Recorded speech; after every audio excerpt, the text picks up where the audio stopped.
Pharmelia, le magazine de votre Capital Santé, vous présente le Rendez-vous Santé. Bienvenue dans ce nouveau Rendez-vous Santé sur Alsace 20 en partenariat avec le magazine Pharmelia que vous retrouvez dans toutes les officines, gratuitement bien sûr. C'est l'été, il y a beaucoup de bleus, de plaies, de bosses, bah oui on refait un petit peu de sport et des fois on n'a plus trop l'habitude donc on peut se blesser. Aujourd'hui la thématique des plaies, des bleus, des bosses avec Pierre-Xavier Franck, docteur en pharmacie, directeur de l'école de formation Califarm, directeur scientifique IFMO Califarm. Bonjour. Bonjour Pierre. Alors, beaucoup d'expressions pour tous ces bleus, ces traumatismes communément nommés des bleus. Ouais. Expliquez-nous, qu'est-ce qu'un bleu en fait? Alors, un bleu concrètement, c'est avant tout un épanchement de sang au travers de la peau. Suite à un contact, vous avez une surface molle qui va être écrasée, donc une rupture vasculaire et donc une dissémination de sang à l'intérieur de ces tissus. D'abord, le bleu, il porte bien son nom, il prend un aspect bleuté en raison de la présence d'une molécule qu'on appelle l'hémosidérine. Et puis, il y a ensuite une évolution colorée vers le vert et le jaune dû à des transformations moléculaires à l'intérieur de cette plaie, quoi. Et d'ailleurs, est-ce qu'il y a une différence entre les ecchymoses et les hématomes? Alors, oui, tout à fait.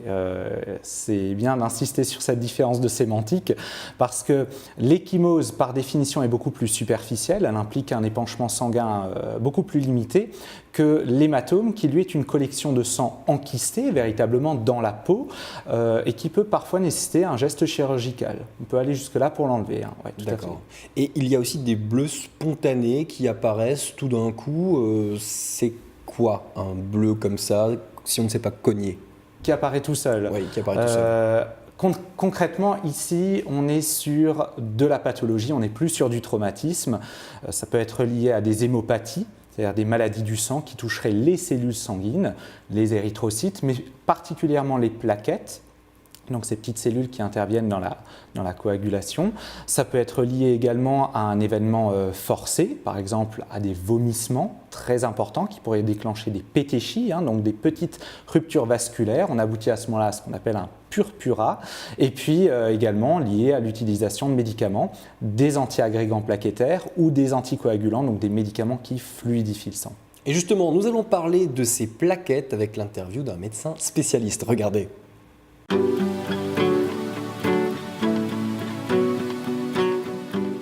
Vous savez qu'il y a deux types de bleus, enfin les hématomes et les ecchymoses. En clair, à la fois les hématomes et les ecchymoses peuvent apparaître spontanément ou alors après un traumatisme. Ce qui est extrêmement important, c'est de savoir si le traumatisme était important ou pas, parce qu'un hématome qui apparaît après une petite contusion, c'est considéré comme plus ou moins spontané. J'ai donc des patients qui consultent parce qu'ils ont des bleus spontanés, soit adressés par leur médecin traitant, soit par un autre spécialiste, soit eux-mêmes, qui trouvent en fait que ce n'est pas normal d'être aussi bleu. Donc un bleu qui apparaît spontanément, c'est donc le fruit d'une anomalie de la coagulation. Alors soit facteur de la coagulation qui manque, soit les plaquettes qui ne font pas correctement leur rôle de bouchon. Les plaquettes sont donc des petites cellules qui circulent dans le sang, en fait, qui ont un rôle capital dans cette formation de caillots, de thrombus.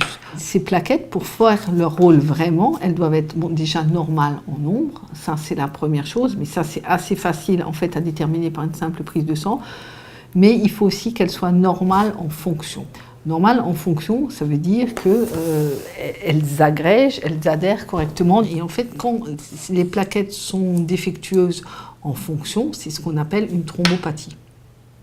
Donc, pour en revenir à nos bleus, je ne dis pas qu'on trouve toujours les raisons des bleus spontanés, mais quand même, dans la règle générale, c'est soit une maladie de Willebrand, qui est de loin la maladie hémorragique la plus fréquente, il y a 1% de la population qui est atteinte de ça, soit basiquement une anomalie des plaquettes. Il est important de consulter un médecin. C'est toujours important en fait de consulter quand vous trouvez soit votre enfant a des bleus facilement ou qu'il y ait des petites pétichies, c'est un petit peu l'équivalent des bleus des hématomes. C'est des petites taches rouges qui apparaissent aux zones de constriction, aux zones de compression. C'est pas normal. Donc ça peut toujours être, ça peut être en quelque sorte le reflet d'un trouble de la coagulation.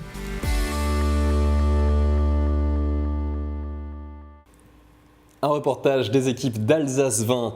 Dans les bleus, il y a aussi différents degrés de gravité, dont les bosses, Pierre-Xavier. Oui, alors bon, concrètement la bosse, c'est aussi cette collection de sang enquisté. La gravité est liée essentiellement au type de patient qui est atteint par la lésion. Si on est chez une personne âgée ou chez un jeune enfant par exemple, c'est pas la même chose que chez un adulte, première chose. Et puis deuxième chose, c'est également la localisation. Tous les chocs, par exemple, au niveau de la tête, nécessitent le plus souvent une consultation médicale pour éviter un hématome, par exemple, d'évolution lente. On ne se rend pas forcément compte immédiatement des conséquences de cette lésion qui peuvent apparaître ultérieurement. Et il y a des populations spécifiques à surveiller avec les bosses ?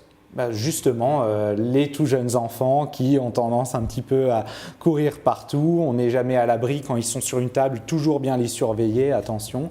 Et puis les personnes âgées aussi qui peuvent être désorientées par leur traitement parce qu'elles sont bien souvent polymédiquées. D'accord. Et justement, en parlant de médicaments, si on suit un traitement anticoagulant, ça peut devenir dangereux ? Alors non, en principe, le traitement n'est pas dangereux parce que le médecin et le pharmacien s'assurent qu'il ne soit pas dangereux, donc c'est bien encadré.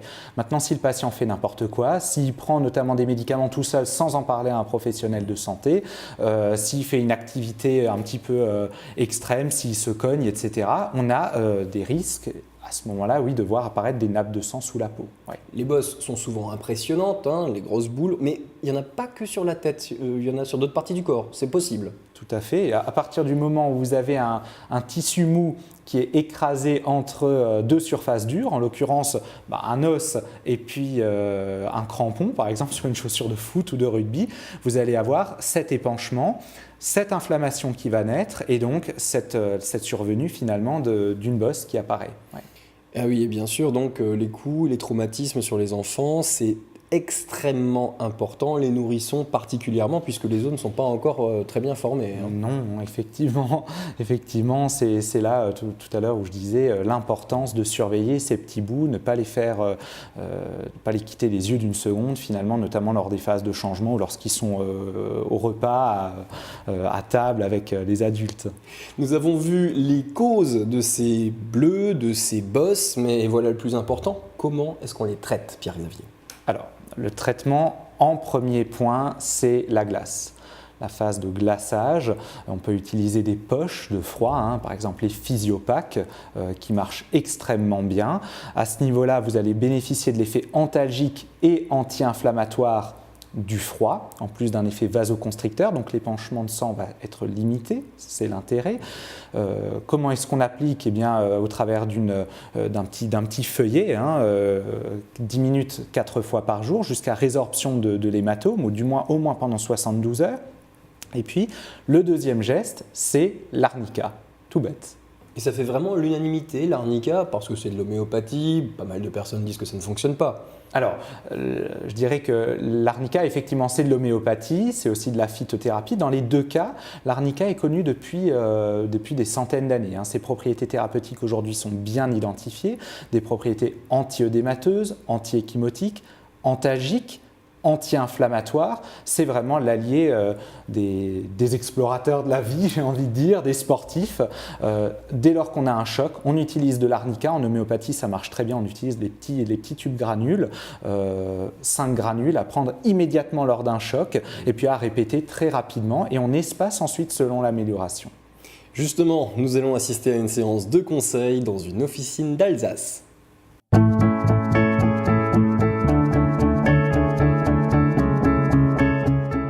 Bonjour madame. Bonjour madame. Je me suis fait des bleus en me cognant et j'aimerais une pommade pour atténuer les bleus et soulager la douleur.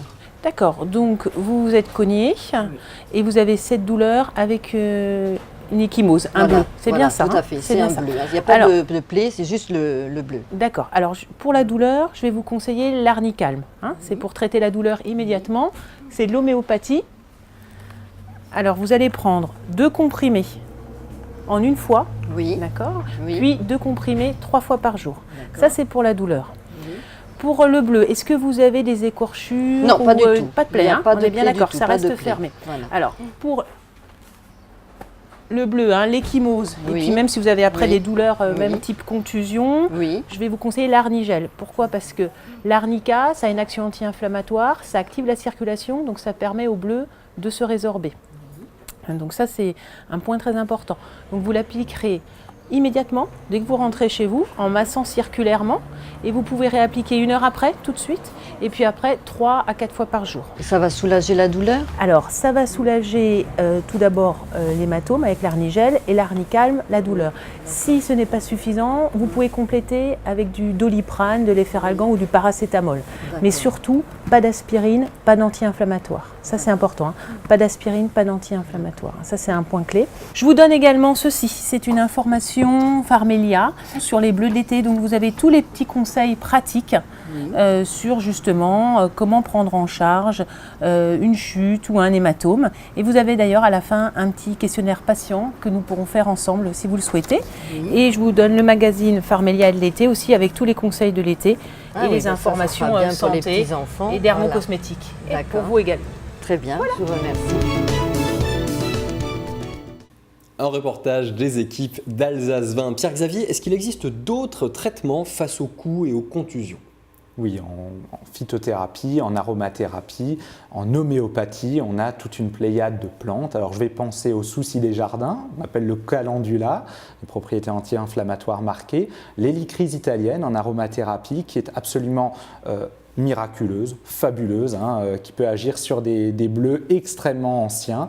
On va retrouver aussi l'huile essentielle de cyste, la danifère par exemple. En homéopathie, on ira sur de la Mammelis virginiana par exemple, du Botrops lanceolatus. Bref, toute une pléiade de thérapeutiques qui peuvent être très efficaces, très utiles dans ce cadre-là. Ça c'est pour les contusions, mais pour la douleur, pour la calmer, qu'est-ce qu'on pourrait prendre? Alors pareil, on va retrouver des solutions en phyto, en homéo, en aroma, mais là je penserai à l'allopathie en premier lieu avec le paracétamol, très important, antalgique de premier palier, première intention, à privilégier par rapport à un ibuprofène qui lui est un anti-inflammatoire non stéroïdien. Je rappelle que les anti-inflammatoires comme l'ibuprofène ou l'aspirine agissent sur l'activité plaquettaire. Donc on va la diminuer, ce qui fait qu'au contraire vous allez faciliter le saignement. Ce n'est pas du tout ce qui est recherché ici. Très bien. On a parlé de l'arnica tout à l'heure, mais en fonction des chocs et de la localisation, pour chaque type de choc, on aurait un traitement différent? On va dire qu'on peut faire des adaptations, mais oui, si on extrapole, on peut dire qu'on a un traitement en fonction du type de coup, en fonction du type d'hématome, en fonction du type d'épanchement. Ouais. Et pour ça, il faut aller voir bien sûr votre pharmacien qui saura vous aiguiller. Alors pour résumer Pierre-Xavier, vos conseils pratiques, faut être attentif au choc, consulter un médecin, quoi d'autre? Tout à fait. Agir rapidement. Dès lors qu'on a des symptômes un petit peu bizarres qui apparaissent suite à un choc violent, je dirais que dans la plupart des cas, un choc violent, c'est directement une consultation médicale. Le médecin, il faut absolument qu'il soit consulté. Des symptômes bizarres, c'est quoi? Ça va être des nausées, des vomissements, des maux de tête, des vertiges. Voilà, à ce moment-là, allez consulter. Je penserai également aux plaies ouvertes. C'est vrai qu'on n'en a pas parlé. Attention à la vaccination contre le tétanos. Je rappelle que la vaccination contre le tétanos est obligatoire en France. Parfois, elle est un petit peu oubliée, mais quand même, on a entre 5 et 10 cas à peu près par an de tétanos en France. Ça reste quand même beaucoup. Ça ne devrait plus apparaître. Donc attention. Et puis, nettoyer sa plaie soigneusement à l'eau chaude et au savon. Utiliser un antiseptique à chaque fois. Bien souvent, on pense à la chlorhexidine, ne pas faire des mélanges, et puis ensuite appliquer un pansement adéquat. Il y aura, Pierre-Xavier, un événement tout cet été dans les officines Pharmelia. Qu'est-ce qui va se dérouler? Tout à fait. Alors, comme d'habitude, les officines Pharmelia ne sont pas en reste. Aussi bien les équipes que les patients vont bénéficier de précieux conseils au travers de leaflets comme ceci, destinés aux patients, donc aux équipes, avec de la formation plus spécifique pour les équipes. Également des quiz à l'intérieur. Alors ça, c'est une nouveauté à réadresser directement au siège de Pharmelia avec tout un tas d'options à découvrir via ces nouveaux événements. Plein d'outils, dont bien sûr le dernier numéro de Pharmelia, retrouvé gratuitement dans toutes les officines Pharmelia d'Alsace. Merci beaucoup Pierre-Xavier de nous avoir éclairé sur les plaies et les bosses que nous n'allons pas manquer de retrouver cet été. Et oui, la remise pas trop, j'espère. Pas trop, bien entendu. En tous les cas, portez-vous bien et à la prochaine. Et n'oubliez pas de consulter le site pharmelia.com. À bientôt. À bientôt, merci. Pharmelia, le magazine de votre Capital Santé, vous présente le Rendez-vous Santé.